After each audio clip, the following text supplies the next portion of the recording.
Producer friends, stay loose again. Stay loose every day with another production tutorial. So I got a lot of DMs recently on my Instagram about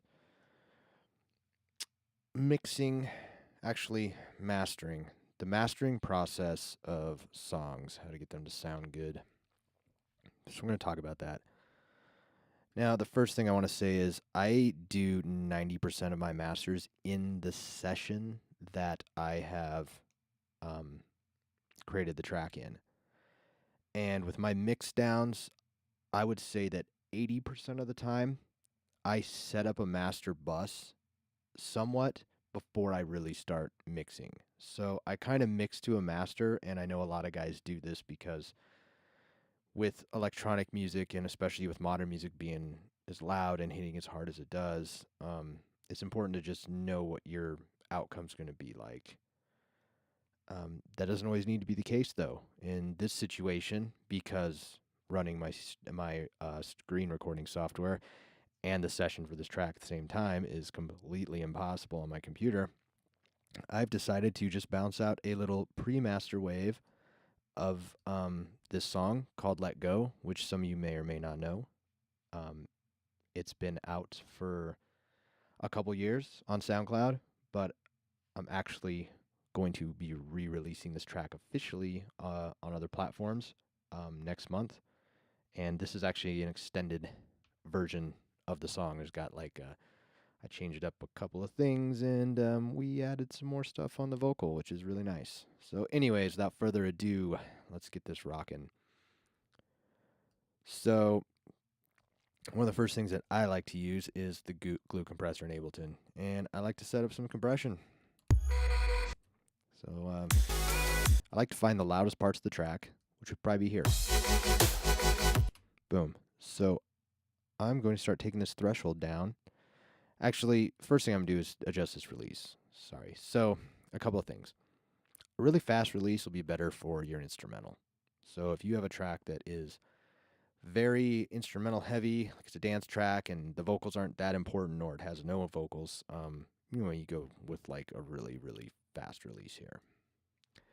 Now, if you have a really vocal heavy track and the vocals are really important, it's going to benefit a lot more from using the auto release. The vocals are going to love you a lot more that way. This track has some great vocals in it.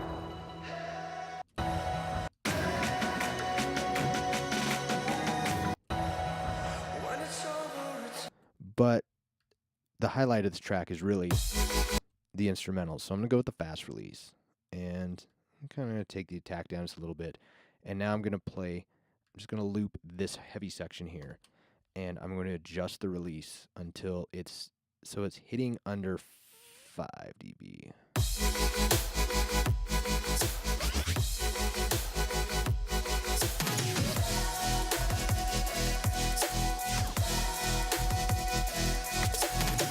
Now that looks pretty good. Now I'm going to turn the makeup gain up to, it looks like it's just under 5. So I'm just going to turn the makeup gain like right around 4, 7.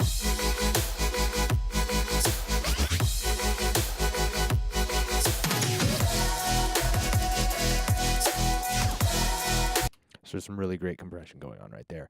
And it feels real. You can see the needle moving a lot. Everything's not just like slammed to the nines like constantly, which I think is really important.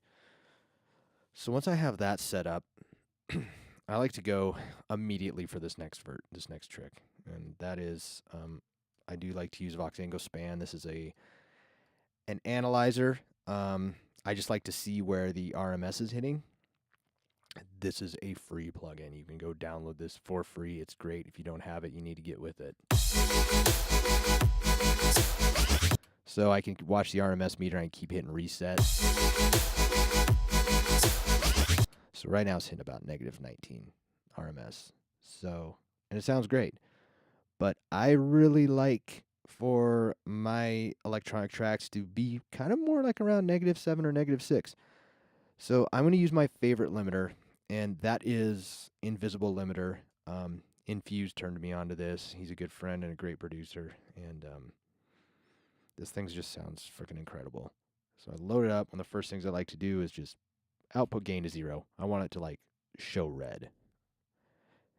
It's a competitive market, guys. Got to stay competitive with these loudness wars. Anyways, I'm going to play a track, start cranking up this input gain. And I might want to just turn my OBS down a little bit here on this because it's going to get really loud.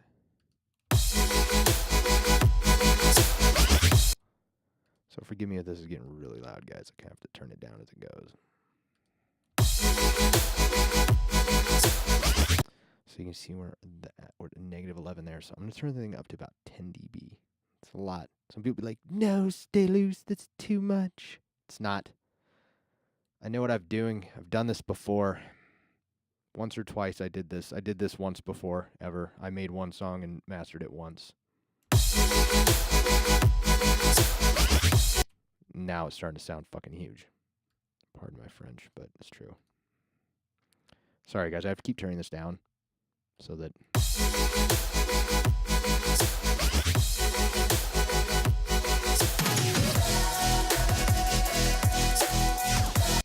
All right, now it's looking great. So now it's hitting around -9. -8, -9. Can we go some more? We can go more. We can go 1 more dB.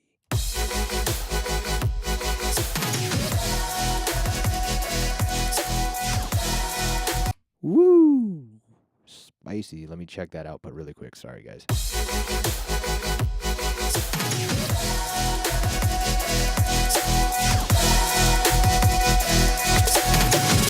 I could turn it up some. Anyways.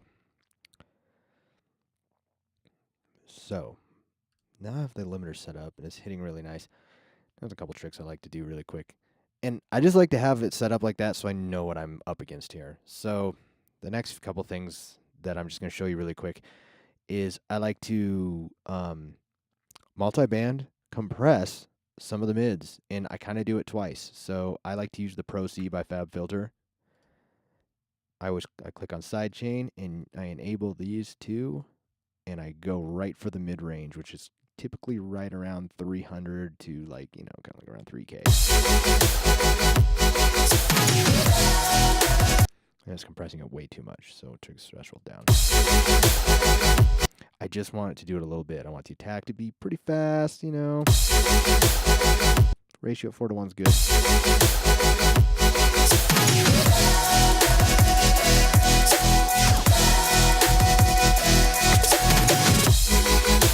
That sounds great to me. So what that's doing is it's compressing the mids, but it's also kind of like making them pop forward a little bit more, which is freaking awesome. So then I like to grab the FabFilter MB Pro, and I like to just check the mid-range again.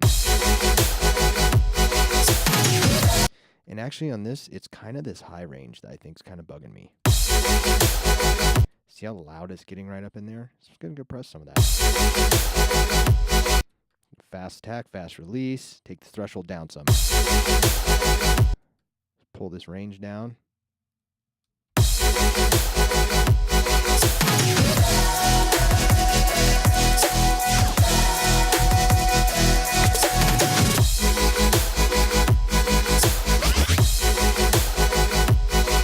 That's looking, feeling, and sounding a lot better.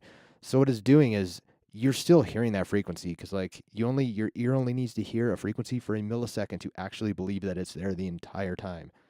So with the fast attack, the fast release, we're letting that happen, but then we're just getting it out of the way really fast. It works really great. And a last couple things that I like to do is I like to use some EQ. I like to set it up as a mid-side. I'm using the Pro Q2. I like to set up a low cut on the mid, and I usually do that at 24 hertz. I usually set up kind of like on a 24. There we go. And then I'd like to set up one on the side. My bad, on the side. And another low cut, and I like to set that around 200 hertz. And I usually set that around 24 as well. 200. Gives it so much space in the mix, and I like a shelf up top and take down some of the highs on the side. And then also a shelf up top and boost up some of the mids. The mid like this.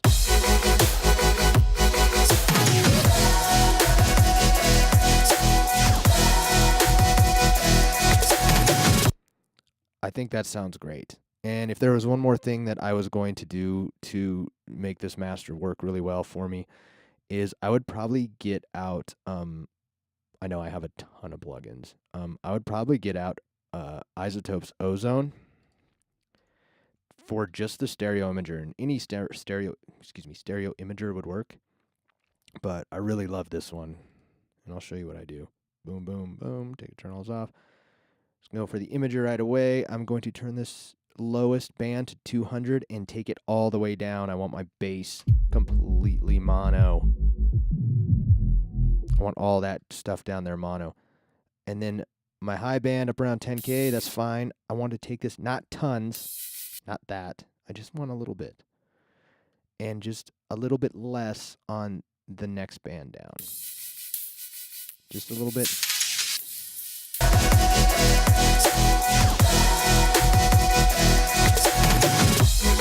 So it's not doing a ton. It's not making things super wide. It's just giving them a nice little nudge into the width and making sure your bass is in mono. So that's kind of a quick master process for what I do. I'll let you guys listen to a second of the track here. So you can see it works great on the quieter stuff too. I go like a forest rain. It only gets colder. I kept it to myself for days. Just shiver and hold her. Now let's go check out the drops. It's over.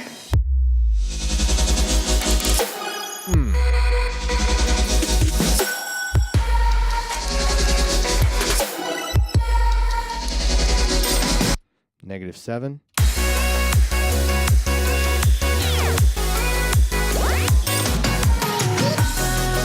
-7. It's looking great, sounding great. So I hope this little mastering production thing helped a lot for you guys. I'm Stay Loose.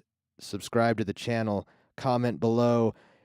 Hit me on social media. DM me your tracks. DM me your comments. DM me feedback. Tell me what you want to know. Tell me what you want to learn about. Tell me what you want to see, hear, and do. I'm going to be doing this every single day. Every day you can come back to this channel, show you guys how to do something. Until then, stay loose.